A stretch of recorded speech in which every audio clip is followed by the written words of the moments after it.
पहली बात तो प्रधानमंत्री जी की तरफ से, केंद्र सरकार की तरफ से 11,000 करोड़ ऑलरेडी पंजाब को दे दिए गए हैं।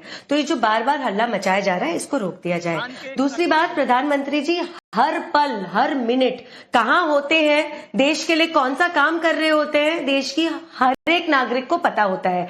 लेकिन जो हमारे लीडर ऑफ ऑपोजिशन है, उनके ऊपर तो बहुत ही बड़ा प्रश्न चिन्ह लग जाता है, बहुत ही बड़ा।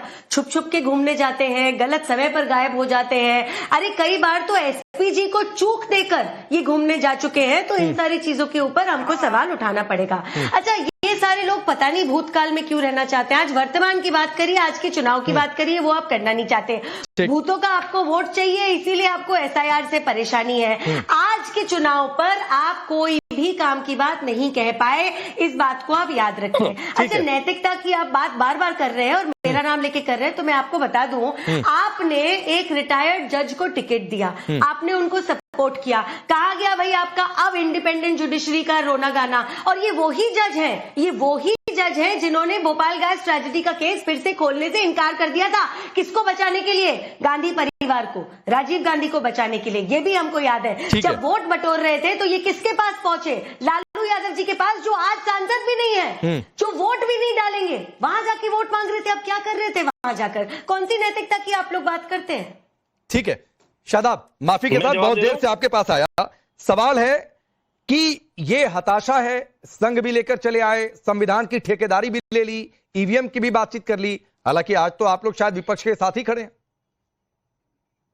देखिए राकेश भाई, हमारा बिल्कुल क्लियर स्टैंड है कि हम अपनी विचारधारा के साथ हैं, जो संविधान की रक्षा और न्याय और लोकतंत्र की रक्षा के लिए सर्वोपरि है। वो बात अलग है कि कल तक ये लोग बीजेपी के एजेंट बोलते हैं हर जगह पर, और जब तेलंगाना के चीफ मिनिस्टर और रेड्डी साहब ने रिक्वेस्ट किया बैरिस्टर ओवैसी साहब को, तो हमने कहा बिल्कुल हम लोग वोट करेंगे। लेकिन ये बाहर आकर के बाजा बजाते हैं इस तरह की चीजों का।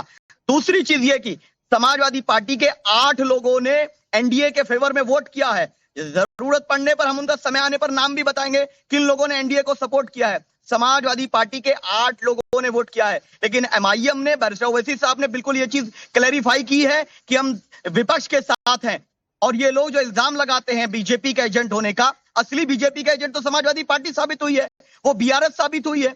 और ये अपनी नाकामी छिपाने के लिए सब चीजें करते हैं। लेकिन ये बात जरूर कहूंगा कि इलेक्शन कमीशन की डिग्निटी जो पामाल की गई है, वो बिल्कुल सरासर गलत है। तो वहां पर इलेक्शन कमीशन के लोगों को इस तरह से नहीं खड़ा होना चाहिए था, जो उस वक्त का चुनाव आयोग है।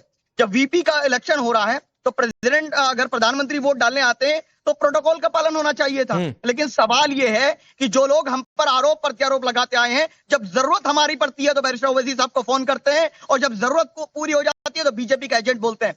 हमने कभी नहीं दिया समर्थन किसी भी विषय में। शादाब, किसको कह रहे हैं आप ये? सर, हम उन्हीं को कह रहे हैं जो हमको बिहार में बीजेपी का एजेंट बोल रहे थे। अरे नाम लिया करिए भाई, नाम लिया करिए। आरजेडी कांग्रेस को जब हमारी जरूरत नहीं है तो वो हमको बीजेपी का एजेंट बोलते हैं। अरे नाम लीजिए ना। इलेक्शन में हमारा वोट मांगते हैं, और जब महाराष्ट्र में उनका राज्यसभा के चुनाव में हमारे विधायकों की जरूरत होती है तो हमसे वोट मांगते हैं। हम लोगों ने कभी भी एनडीए के किसी का भी समर्थन न किया है, न करेंगे। लेकिन ये स्पष्ट है कि हम लोग एनडीए के अगर खिलाफ है, इसका मतलब ये नहीं है कि हम इनकी हर साजिश के अंदर शामिल हो जाएंगे। बस आज वाले में शामिल हैं।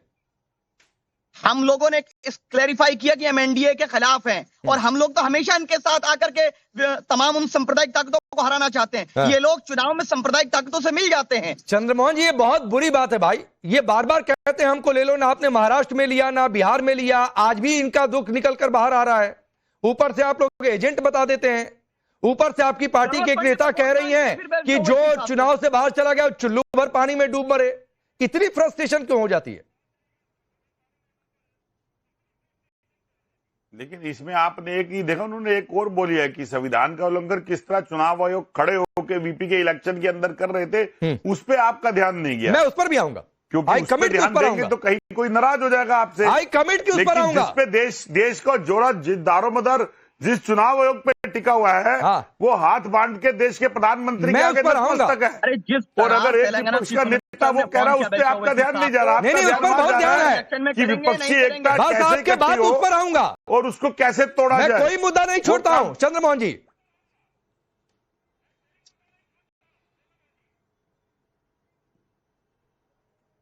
इसका जवाब लिया नहीं ना आपने चारू प्रज्ञा से। नहीं नहीं, आप पहले करिए ना सर, प्रोटोकॉल आप पहले शादाब ने जो कहा उसका रिप्लाई तो करिए। जो आपके साथ नहीं, आप कह रहे हैं चुल्लू भर पानी में डूब के मर जाओ।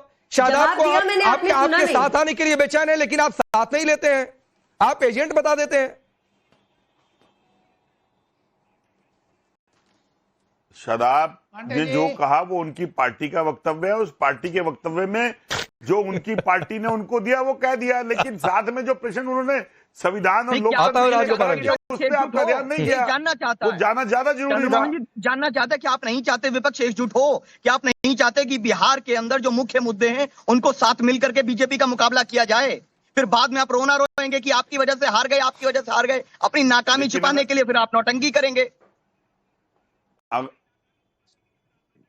अगर आप अपनी साफ गोई के साथ इस चीज के लिए स्पष्टता दिखाएंगे तो विपक्ष का एकता के अंदर आप दमखम के साथ आएंगे।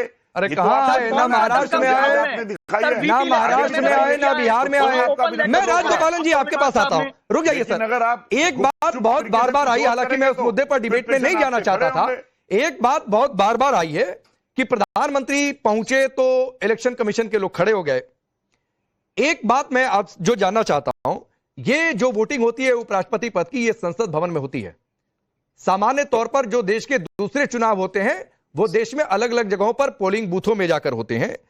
तो चूंकि संसद भवन में होती है और इलेक्शन कमीशन ऑफ इंडिया इसकी निगरानी करता है, तो क्या इस स्थिति में ये इस वजह से नहीं है कि पीएम की संवैधानिक स्थिति और इलेक्शन कमीशन दोनों की स्वायत्तता, तो क्या इसको लेकर अलग तरीके के प्रोटोकॉल, क्योंकि ये चुनाव, ये वोटिंग संसद भवन के अंदर हो रही है?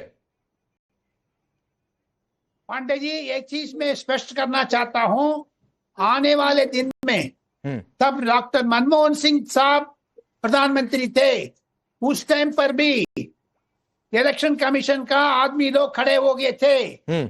इसका मतलब wherever you go, election commission का प्रोटोकॉल अच्छी तरह से जानते हैं। टेलीविजन के रूप में आरजेडी प्रवक्ता, कांग्रेस प्रवक्ता से सीखने की जरूरत नहीं है। नंबर सेकेंड, आप लोग क्या कह रहे हैं, सीपी राधाकृष्णन साहब को इतना आप लोग मर्यादा देने चाहते हैं, जैसे मनोज झा, संजय सिंह इत्यादि इत्यादि लोग राज्यसभा चलाने के लिए मौका देगा, नहीं तो फिर बदमाशी देगा, हूलिगानिज्म करेगा, राज्यसभा को तोड़ेगा, बेंच को तोड़ेगा, माइक को तोड़ेगा।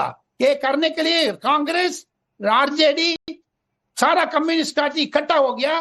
वो भी एक बात देना चाहिए। सेम एक जो राज्यसभा के अंदर ये आम आदमी पार्टी लोग कितना गंगामा किया है, माइक को तोड़ा है। ये लोग इस राधा कृष्णन को भी दिखा देगा एक चीज। सुदर्शन रेड्डी साहब का ये मर्यादा होना चाहिए था। सेल्वा जुडुम में भी ये सेल्वा जुडुम को खिलाफ आंदोलन में समर्थन करते हुए अर्बन नक्सल, इसलिए तो अमित शाह साहब ने ओपनली कहा है ये ऑपोजिशन कैंडिडेट नक्सलवादी है। हाँ, आ रहा हूँ शादाब, आ रहा हूँ। शादाब बोलिए, आप कुछ कहना चाह रहे थे? मैं देश ये जानना चाहता है कि धनखड़ साहब की तबीयत अभी ठीक है या नहीं है, और चुनाव अगर एनडीए जीतता है तो उसके जिम्मेदार तो बैरिस्टर ओवैसी साहब को नहीं ठहराया जाएगा ना। सारा सेकुलरिज्म का आरोप हम पर है। जो समाजवादी पार्टी के 8 लोगों ने बीपी इलेक्शन में वोट दिया है एनडीए को, उसका जिम्मेदारी अखिलेश यादव लेंगे, ये देश जानना चाहता है। ठीक, चारू प्रज्ञा रिप्लाई। ये किसके लिए 8 लोग बोल रहे हैं? 8 लोग किधर से? समाजवादी पार्टी किसको वोट दिया? एनडीए को वोट दिया है उन्होंने। इनको कैसे पता भाई, इनको कैसे पता? आपने वोट